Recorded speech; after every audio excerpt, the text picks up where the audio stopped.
Shalom, hari ini kita mau belajar sama-sama tentang satu tema yang luar biasa. Ini menarik ya, tentang kesembuhan itu seharusnya adalah milik kita sama-sama. Amin. Coba ulangi kata-kata saya, 1, 2, 3 yang judulnya kesembuhan milik kita. Kata kitanya diganti dengan saya, kesembuhan milik saya. Oke, lanjut. Nah, hari ini kita mau belajar sama-sama dari topik ini ya. Kita akan tahu sebenarnya kegagalan manusia. Maksudnya kegagalan kita setiap hari karena kita ini masih manusia ya.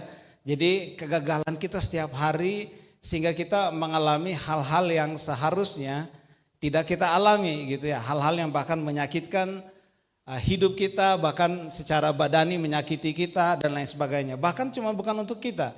Hal-hal yang menyakitkan yang terjadi sama kita dan akhirnya berdampak kepada orang lain, kepada teman kita, keluarga kita, ya, lingkungan kita dan lain sebagainya. Gara-gara kita tersakiti atau gara-gara kita mengalami itu, akhirnya kita melakukan hal yang sama kepada orang lain atau kita jadi bikin susah orang lain, ya. Terus kemudian kita belajar sama-sama akar manusia menderita, ya, akar manusia mengalami sakit itu baik secara mental maupun secara badani. Sakit ya, sakit maksud secara tubuh ya, maupun secara mental. Akarnya sebenarnya datangnya dari mana? Ya, kita juga belajar sekalipun kita mengalami semua yang akan mungkin kita alami hal-hal yang tidak mudah di kemudian hari, sehubungan dengan sakit penyakit atau masalah mental dan lain sebagainya, selalu ada kebenaran yang memerdekakan kita. Tetapi kebenaran yang memerdekakan ini, yaitu Kristus yang telah disalibkan, tidak akan diulangi lagi. Jadi penyaliban Kristus tidak akan pernah terjadi kedua kalinya lagi. Itu cukup terjadi sekali dan untuk selama-lamanya. Ya, bahwa kemenangan kita sudah digaransi, sudah dijamin sama Tuhan. Amin. Selanjutnya kita belajar sama-sama tentang bagaimana kesembuhan atau kebenaran yang memerdekakan itu kita praktekkan dalam kehidupan kita setiap hari sehingga pada akhirnya kita mengalami apa yang Tuhan janjikan bahwa semuanya sudah selesai, kata firman Tuhan ya. Sakit penyakit kita, kegagalan kita, apapun juga seharusnya itu sudah selesai. Bagaimana kita bisa mengalami gaya hidup yang seperti itu? Yaitu hidup di dalam Tuhan. Lanjut. Oke, nah kita mulai dari yang pertama tadi ya, bagaimana kita melihat kegagalan manusia. Nah, harusnya kita itu telah dimerdekakan sebenarnya ya. Ada di Ulangan 5 ayat 6. Kita baca sama-sama 2, 3. Akulah, apa katanya? Akulah Tuhan Allahmu yang membawa engkau keluar dari tanah Mesir, dari tempat perbudakan. Ya, jadi kalau saya baca di terjemahan NIV-nya dalam bahasa Inggris, I am the Lord your God who brought you out of Egypt, out of the land of slavery. Jadi saya adalah Tuhan Allahmu katanya, yang membawa engkau keluar dari Mesir, keluar dari tempat perbudakan, keluar dari tanah perbudakan, keluar dari masa-masa kita diperbudak. Masa-masa maksudnya masa-masa kita tidak bebas untuk melakukan sesuatu yang seharusnya. Yang seharusnya menurut apa kata Tuhan dalam kehidupan kita. Misalkan gini, saya mau melakukan apa yang benar, kok teman saya lakukan ini, saya nggak mau melakukan. Nah berarti kita sebenarnya tidak bebas melakukan apa yang sebenar-benarnya, yang harusnya kita lakukan gitu. Nah kita mau misalkan mau sebelum keluar rumah mau salamin papa mami, nggak bisa kita mau salaman sama papa mama kayak gengsi ya. Teman saya juga nggak melakukan hal seperti itu gitu. Hidupnya tidak merdeka untuk melakukan apa yang seharusnya. Misalkan di sekolah gitu kan yang lain nyontek, kita juga jadi ikutan nyontek gitu. Kenapa? Karena kita tidak bebas melakukan apa yang benar. Kalau saya merasa bebas melakukan apa yang benar, nggak peduli. Saya belum belajar atau saya sudah belajar, saya tidak akan ikutin kelakuan teman-teman saya untuk nyontek. Amin. Jadi sesuatu yang seharusnya Tuhan sudah bawa kita keluar dari Mesir. Mesir itu kisah di mana bangsa Israel dijajah. Mesir itu adalah kisah di mana bangsa Israel itu diperbudak di sana. Tuhan bilang, saya sudah keluarkan engkau kemana? Keluar dari tanah Mesir, keluar dari tempat perbudakan, keluar dari suasana-suasana atau masa-masa di mana atau kita harusnya tahu bahwa kita ini sudah dimerdekakan. Harusnya pilihan melakukan apa yang benar itu seharusnya ya, itu seharusnya pilihan yang bebas kita lakukan. Kita akhirnya tidak peduli apa kata teman kita, tidak peduli apa kata misalkan bos kita yang kerja, kalau kita yang sudah kerja, tidak peduli apa kata siapa lagi ya, orang-orang di sekitar kita, atau bahkan tidak peduli apa kata orang tua kita sekalipun juga. Kita bebas melakukan itu dengan benar. Nih, seharusnya kita ingat firman Tuhan ini, akulah Tuhan Allahmu yang membawa engkau keluar dari tanah Mesir, keluar dari masa-masa di mana kita diperbudak. Lanjut. Ya, ini masih dalam kita belajar tentang kegagalan manusia. Nah, seharusnya kita merdeka dalam keseharian kita. Ya, kita harus merdeka. Merdeka itu artinya apa? Bebas, enggak, kaki kita enggak ditahan, tubuh kita enggak ditahan, pikiran kita enggak ditahan, tidak ada yang menahan kita untuk melakukan sesuatu yang menyenangkan Tuhan seharusnya. Jadi kalau mau ke gereja seharusnya tidak perlu didorong-dorong sama papa mama, ya kan? Kalau kita mau, saya pernah dulu, waktu saya sebelum bertobat, waktu saya SMA, saya setiap malam pasti keluar. Keluar setelah saya belajar, saya pasti keluar dengan teman-teman saya.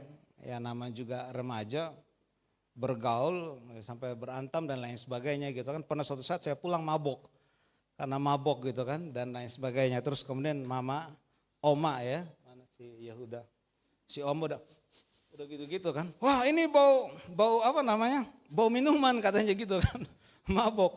Oh saya udah mikir di situ kalau papa saya mukul, mungkin saya nggak di rumah lagi gitu kan. Tapi papa besok malah ajak saya ngomong baik-baik tentang hal itu gitu. Terus suatu saat ada satu hamba Tuhan yang datang ke Waingapu di gereja GB, saya entah kenapa saya ikut gitu.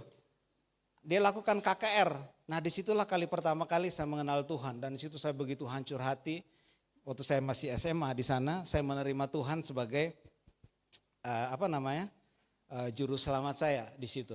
Nah semenjak itu saya keluar malam terus juga, nggak berhenti keluar malam. Saya keluar kemana? Coba.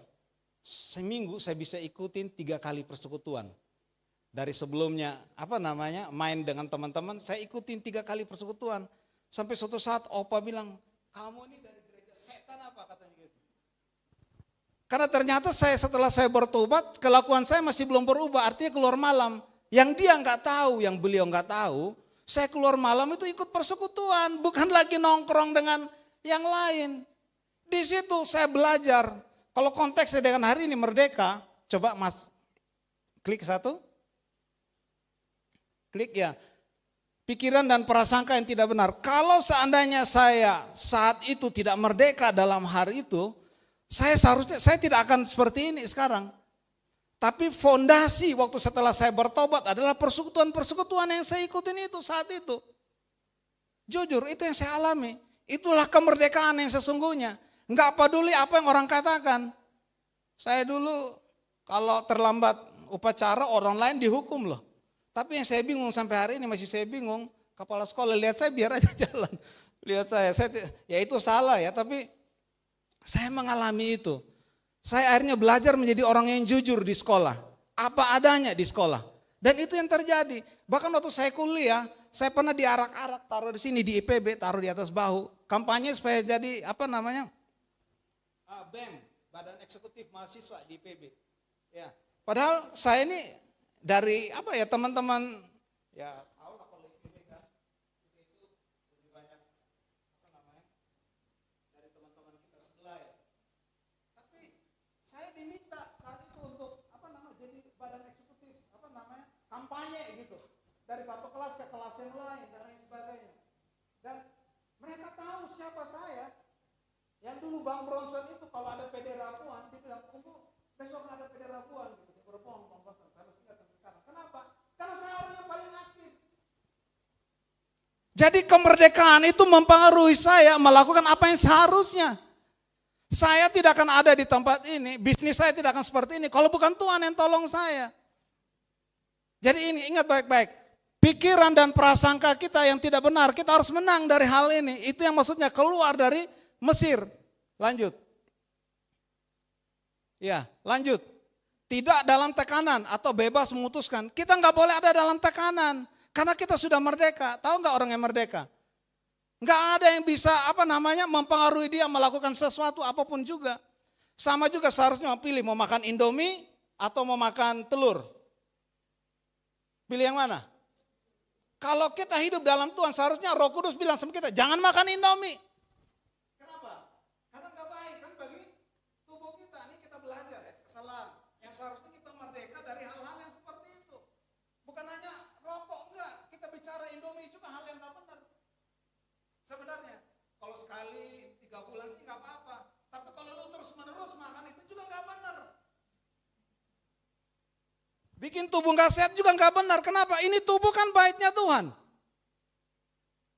Ini kita belajar ya, lanjut. Kita harus merdeka dalam apa? Bebas melayani Tuhan, keluarga dan sesama. Nah, kalau kita masih belajar, belum bisa keluar dari kamar kita setiap hari ke sekolah, masih berantakan dan lain sebagainya, ya bagaimana mungkin kita bisa melayani dengan baik di tempat ini? Keluarga dulu harus kita layani, biasakan tempat tidur diberesin, dirapiin pas keluar ya. Terus kemudian apa? Biasain kalau di rumah, kalau misalkan ada yang kotor dibersihkan dan lain sebagainya bagi teman-teman yang masih sekolah. Kita belajar bertanggung jawab, bebas melayani Tuhan, bebas melayani keluarga dan sesama. Itu artinya kita merdeka dalam setiap hari kita. Lanjut. Nah ini yang terjadi, lanjut. Kenapa kita nggak merdeka? Roh kita terputus dengan Tuhan. Ketika kita berhenti mengalami Tuhan setiap hari, ketika kita tidak ada kerinduan mengalami Tuhan setiap hari, disitulah kita terputus koneksi kita dengan Tuhan. Ini sama dengan handphone kita yang di charger. Ketika kita tidak terkoneksi dengan Tuhan, mau hari kedua, hari ketiga nanti juga lowbat kitanya. Roh kita lowbat. Ya, jadi seperti itu. Lanjut. Kemudian akhirnya karena kita terputus koneksi kita dengan Tuhan, kita akhirnya tidak punya dasar, jiwa kita tidak punya dasar lagi yang standing point-nya ya untuk memikirkan sesuatu sesuai dengan apa yang Tuhan mau. Karena di jiwa kita ini ada pikiran, ada perasaan dan ada kehendak di sini. Kita mulai masukkan hal-hal yang ada di luar kita, di luar sono yang kita nonton di seri-series itu, apalagi movie yang kita nonton, yang kita dengar dari teman kita, menurut lu gini ya, atau kata-kata misalkan anjing lah dan lain sebagainya, udah mulai masuk di sini nih.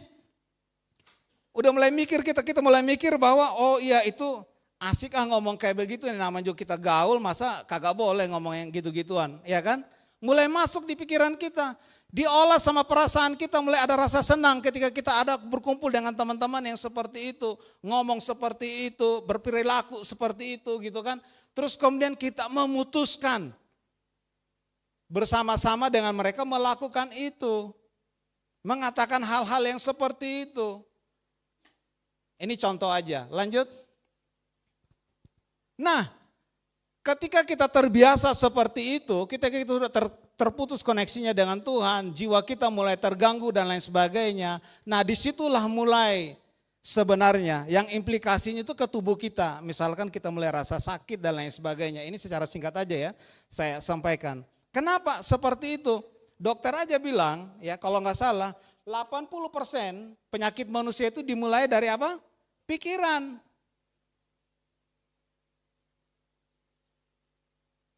Jadi kalau kita tidak terkoneksi dengan Tuhan, jiwa kita udah mulai terganggu. Disitulah dimulai segala sesuatu sebenarnya yang kita mau pelajari sama-sama.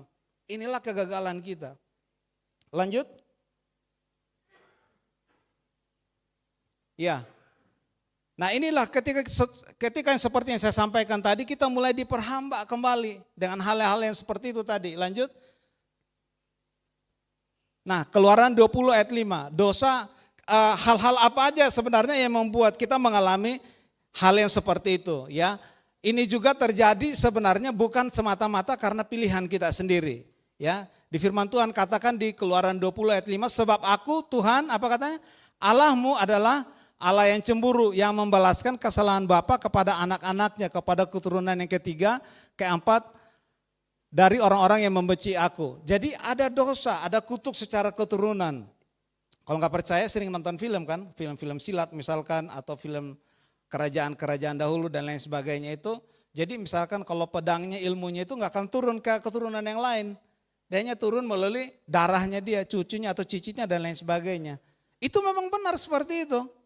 Jadi apa yang dilakukan oleh kakek buyut kita mungkin sebelumnya itu terbawa kepada kita. Kalau nggak percaya, coba belajar tentang DNA kita. DNA kita itu adalah apa? Sebenarnya kan rekaman kan, genetik kita ini saya merekam semua bawaan dari papa mama saya masuk ke dalam DNA saya. Saya ini kan produk dari papa mama saya. Apakah saya ambil 50% papa atau 40% papa, 60% oma, mama saya? Saya nggak tahu, tapi yang jelas DNA saya itu adalah rekaman dari bukan hanya secara daging. Dia membawa semua kronologis dari buyut-buyut saya. Makanya pernah suatu saat adik saya yang beranjak bilang, aduh kakak, ini kayaknya kakak yang sudah menghancurkan kutukan di keluarga kita. Kan dulu kakek buyut saya dari papa saya, itu hanya tepuk tangan begini, hewannya ribuan itu datang. Dulu kakek saya. Tapi begitu dia meninggal semuanya juga lenyap. Akibatnya apa? Turunannya mengalami hal-hal yang enggak mengenakan, kutuk kemiskinan lah, kegagalan lah dan lain sebagainya. Makanya adik saya yang beranjak bilang kakak lah yang memutus itu. Enggak, kita semua memutus itu. Amin. Jadi itu datang dari kutuk keturunan kita. Jadi bisa jadi sakit penyakit kita datang dari itu sebenarnya. Kita belajar sama-sama, lanjut. Nah, atau pilihan kita sendiri, Kejadian 6 ayat 5, ketika dilihat Tuhan apa? Bahwa kejahatan manusia besar di bumi dan bahwa segala kecenderungan hatinya selalu membuahkan apa? Kejahatan semata-mata, kata Tuhan. Maka menyesallah Tuhan bahwa ia telah menjadikan manusia di bumi dan hal itu memilukan hatinya. Jadi pilihan kita sendiri juga.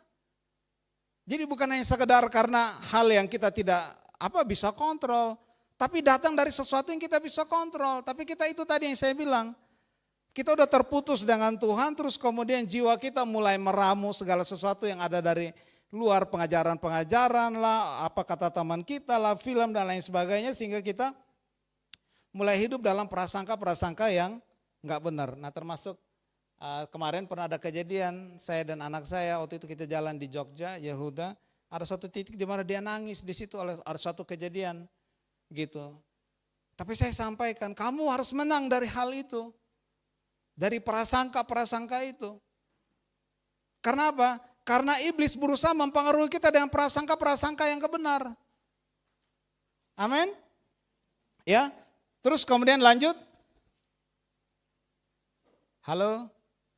Nah, dari dua hal ini menghasilkan apa? Okultisme, kepahitan, ada hidup hedonisme lah, kebodohan, iri hati, dan dosa-dosa yang lainnya. Perpecahan lah, pertengkaran lah dalam rumah, pertengkaran lah dengan teman-teman kita. Semuanya hasilnya adalah itu. Lanjut. Nah, kemudian kita mengalami tubuh kita yang menerima manifestasinya. Mental kita sakit atau badan kita sakit. Ya, sampai sakit sampai stadium yang seterusnya dan lain sebagainya. Oke, lanjut. Nah, di balik itu semua Tuhan selalu memberikan pengharapan kepada kita ya, bahwa penyakit dan belenggu kita itu dapat dikalahkan atau dilawan. Apapun ya yang membuat kita itu tidak merdeka itu bisa dilawan. Penyakit kita bisa dilawan. Apapun juga masalah kita, kegagalan, kalau kita lihat ternyata ada saudara-saudara sepupu saya yang meninggalnya begitu-begitu terus kemudian gagal terus, kita bisa patahin semua kutuk-kutuk itu. Amin. Ada harapan karena firman Tuhan bilang apa? Yohanes 8 ayat 32, dan kamu akan mengetahui kebenaran dan seharusnya kebenaran itu akan memerdekakan kita. Coba 2, 3 katakan, dan saya akan mengetahui kebenaran dan kebenaran itu akan memerdekakan saya. Amin. Ya, jadi semua stigma, ya semua belenggu-belenggu, semua paradigma-paradigma yang yang membatasi kita, yang membuat kita itu melakukan sesuatu yang gak seharusnya saya lakukan gitu. Melakukan sesuatu yang pada akhirnya saya sesali. Firman Tuhan katakan kalau kita mengetahui kebenarannya, hari ini juga kita akan dimerdekakan. Amin. Lanjut. Apa kebenarannya? Lihat di Yesaya 53 ayat 4. Ya. Tetapi apa katanya? 2-3. Tetapi sesungguhnya penyakit kitalah yang ditanggungnya dan kesengsaraan kita yang dipikulnya. Padahal kita mengira dia kena tulah, dipukul dan ditindas. Tetapi dia tertikam oleh karena pemberontakan kita. Dia diremukan oleh karena kejahatan kita. Ganjaran yang mendatangkan keselamatan bagi kita ditimpakan kepadanya. Dan oleh bilur-bilurnya kita menjadi sembuh. Jadi kalau hari ini kita masih jadi manusia yang sama, saat ini Tuhan katakan dia sudah selesaikan itu semua. Dia sudah patahkan itu semua. You jangan lagi dibatasi dengan pikiran-pikiran yang seperti itu. Makanya mana Bang Steven saya bilang, siapa tahu suatu saat kamu jadi jenderal polisi, amin. Kita nggak tahu dari tempat ini. Masih ingat nggak 2 minggu lalu saya di sini saya bilang, bisa jadi di antara kita akan jadi bupati, ada yang jadi gubernur, mungkin ada yang jadi konglomerat, who knows. Bahkan mungkin ada yang jadi guru yang terbatas penghasilannya, who knows. Apapun itu, semuanya harusnya apa? Mendatangkan kemuliaan bagi Tuhan kita. Nah kita lihat sama-sama. Karena Tuhan bilang, tetapi dia tertikam oleh karena apa? Pemberontakan kita. Dia diremukan oleh karena kejahatan kita. Ganjaran yang mendatangkan keselamatan bagi kita ditimpakan kepadanya. Jadi upah dari segala kelalaian kita, kedegilan kita, kemalasan kita, kecongkakan kita, kesombongan kita, kegagalan kita, kejatuhan kita dan lain sebagainya, itu sudah ditimpakan semua kepada beliau pada saat beliau mati di atas kayu salib. Itu katanya. Jadi kalau kita beberapa ada yang pria nih teman-teman ya, ada yang masih nonton film porno atau dan lain sebagainya. Hari ini Tuhan bilang, kamu sudah dibebaskan daripada hal itu. Kenapa saya bilang seperti itu? Kalau dulu kami masih ada usaha untuk cari yang seperti itu. Sekarang mudah. Semuanya mudah. Netflix Anda bisa nonton. Semuanya mudah sekarang. Tapi firman Tuhan katakan, hari ini kita sudah Sudah dimerdekakan. Kita sudah dibebaskan dari hal seperti itu. Harusnya nggak ada lagi yang menghalangi saya untuk datang melayani keluarga saya, melayani teman-teman saya, dan melayani gereja di mana saya ada. Nggak ada lagi. You cari pekerjaan, nggak dapat pekerjaan, harusnya itu nggak bisa membatasi kita. Kenapa? Karena di dalam Tuhan pengharapan kita itu selalu apa? Tuhan bilang apa? Selalu baru setiap hari. You ngapain takut? Saya dulu begitu lulus orang lain semua pada lamar, ada kirim 100 lamaran, 1000 lamaran, saya nggak peduli. Saya datang sama Bang Atas, Bang saya tahu 10 menit lagi. Saya datang sama Bang Atas, saya bilang, saya mau mengabdikan diri saya di sini, di full time. Dan yang saya dapat gaji saat itu lebih rendah daripada pengeluaran saya setiap bulan di mahasiswa. Tapi saya ambil itu. Tapi hari ini saya berani bilang, saya tidak bilang lebih baik dari teman-teman saya. Tapi hari ini Tuhan memberikan kemerdekaan saya bisa pergi kemana aja melayani Tuhan. Di bisnis saya, bukan bisnis yang kecil juga. Kalau Tuhan dapati hati yang sungguh-sungguh, Anda sedang berurusan dengan seseorang yang punya segala sesuatu. Bumi ini kecil, bahkan lebih kecil dari pasir yang ada di laut sana. Apalagi kita. Jadi kita berurusan dengan pribadi yang luar biasa. Yang sudah menanggung segala sesuatu kegagalan kita. Amin. Oke, lanjut. Ya, ini perjalanan orang benar yang tadi sudah kita bahas sama-sama. Pertama kita sudah dibebaskan. Ya, Terus kemudian kita terikat kembali dalam dosa. Namanya juga kita manusia, mungkin kita jatuh dan lain sebagainya. Ya. Terus kemudian oleh firman Tuhan tadi barusan katakan dimenangkan kembali oleh Kristus sekali dan tidak akan terulang lagi. Makanya jangan pernah anggap remeh kisah penyalipan itu. Jadi kalau udah dosa yang ditinggalin, udah katakan Tuhan saya stop dengan dosa ini. Katakan sama diri sendiri, saya stop dengan dosa ini. Karena itu tidak akan terulang kembali. Nah, baru kemudian kita mengalami kesembuhan yang sesungguhnya yang menjadi hak kita sesungguhnya. Amin. Yang terakhir, lanjut. Nah, bagaimana seharusnya orang benar itu? Mari kita lihat. Kita lihat di ayat yang terakhir, Markus 16 ayat 18. Markus 16 ayat 17 dan 18 dulu yang kita baca sama-sama ya. 17 dan 18 dulu di dua ayat yang terakhir. 2, 3, tanda-tanda ini apa? Akan menyertai orang percaya, mereka akan mengusir setan-setan demi namaku. Mereka akan berbicara dalam bahasa-bahasa yang baru bagi mereka. Mereka akan memegang ular dan sekalipun mereka minum racun maut, mereka tidak akan mendapat celaka. Mereka akan menumpangkan tangannya atas orang sakit dan orang itu akan sembuh katanya. Ini tanda-tanda yang menyertai orang percaya. Nah, tapi jangan salah. Karena setan pun juga percaya sama Tuhan. Jangan salah loh. Lalu apa maksudnya sebenarnya? Lihat di ayat yang sebelumnya konteksnya. Ayat yang 15 dan 16 kata 2, 3 sama-sama. Lalu ia berkata kepada mereka apa? Pergilah ke seluruh dunia, beritakanlah Injil kepada segala makhluk. Siapa yang percaya dan dibaptis akan diselamatkan, tetapi siapa yang tidak percaya akan dihukum. Jadi kata percaya ini kalau kita belajar lagi ke belakang, sebelum di Markus 16 sebelum ayat 15 ini kalau nggak salah di 14 atau ayat yang ke-13, di situ sebenarnya berbicara tentang Tuhan Yesus marah sama 11 muridnya. Karena mereka tidak percaya. Jadi percaya maksudnya di sini tuh bukan sekedar jadi anak Tuhan, you pergi numpangin tangan dan kemudian mengalami kesembuhan. Enggak semurah itu. Enggak semurah itu. Mereka yang apa? Di ayat yang 15, lalu ia berkata pergilah ke seluruh dunia beritakanlah Injil. Artinya apa? Yang menerima panggilannya. Jadi kalau Stephen menerima panggilannya di kepolisian, suatu saat dia bisa melakukan hal-hal yang luar biasa di sana. Kalaupun bukan karunia kesembuhan, ada hal-hal yang spektakuler mungkin yang dia bisa lakukan di departemen kepolisian. Siapa lagi? Bang Adrian mungkin, di mana? PLN kan?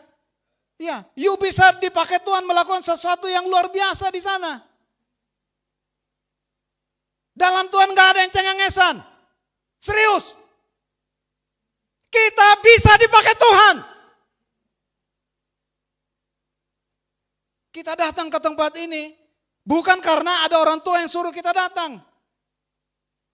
Tapi karena Tuhan pakai segala cara, karena setiap kita adalah orang yang Tuhan ingin pakai untuk sesuatu yang besar. Sesuatu yang gak murahan. Kalau saya masih muda, saya ingin punya mimpi yang jauh lebih besar lagi. Saya gak peduli susahnya apa untuk menggapai mimpi itu.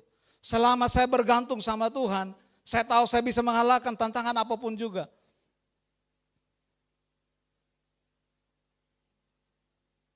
Dua minggu lalu kalau nggak salah di tempat ini juga saya bagikan yang kita belajar tentang apa? Wow itu kan.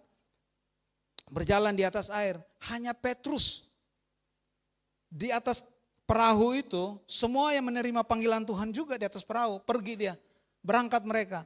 Tapi dari semua menerima panggilan itu hanya ada satu orang yang berani menerima panggilan lebih besar lagi.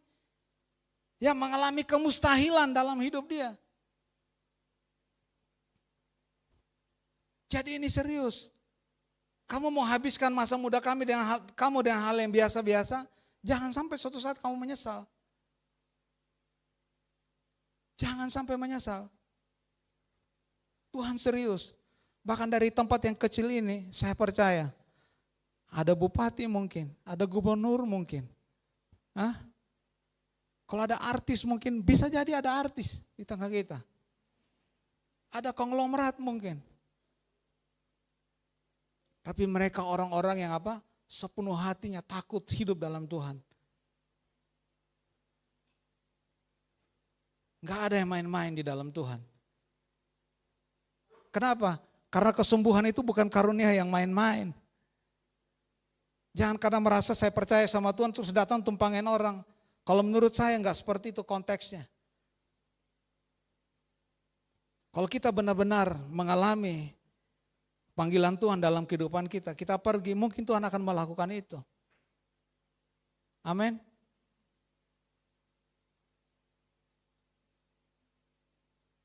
Enggak ada yang kebetulan dalam hidup kita.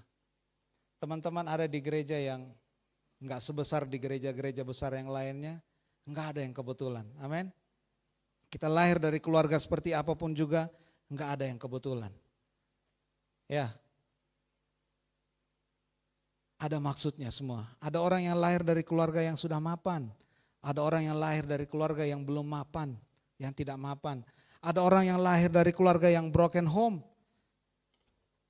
Ada orang yang lahir dari keluarga yang setiap hari penuh dengan pertengkaran. Tapi hari ini kita punya Tuhan yang luar biasa yang bisa memenangkan orang tua kita. Amin. Yang bisa memenangkan masa depan kita. Yang bisa memenangkan hal-hal yang kita takutkan. Hal-hal yang kita khawatirkan. Saya takut saya ditinggalin teman-teman saya. Saya takut bergaul kalau saya menjadi orang yang setia, orang yang saleh dan lain sebagainya. Oh sorry, ini bukan masalah saleh. Ini masalah tentang apa? Kita menerima sesuatu yang besar dari pribadi yang punya segala sesuatu di alam semesta ini. Jangan takut. Hari ini biar Tuhan memenangkan kita kembali. Amin. Biar Tuhan memenangkan hati kita. Supaya kita menjadi orang-orang yang firman Tuhan katakan. Mereka meletakkan tangannya kepada orang yang sakit. Dan orang itu apa katanya? Sembuh. Bukan hanya sembuh secara badani. Sembuh secara mental dan lain sebagainya. Mari kita datang sama Tuhan.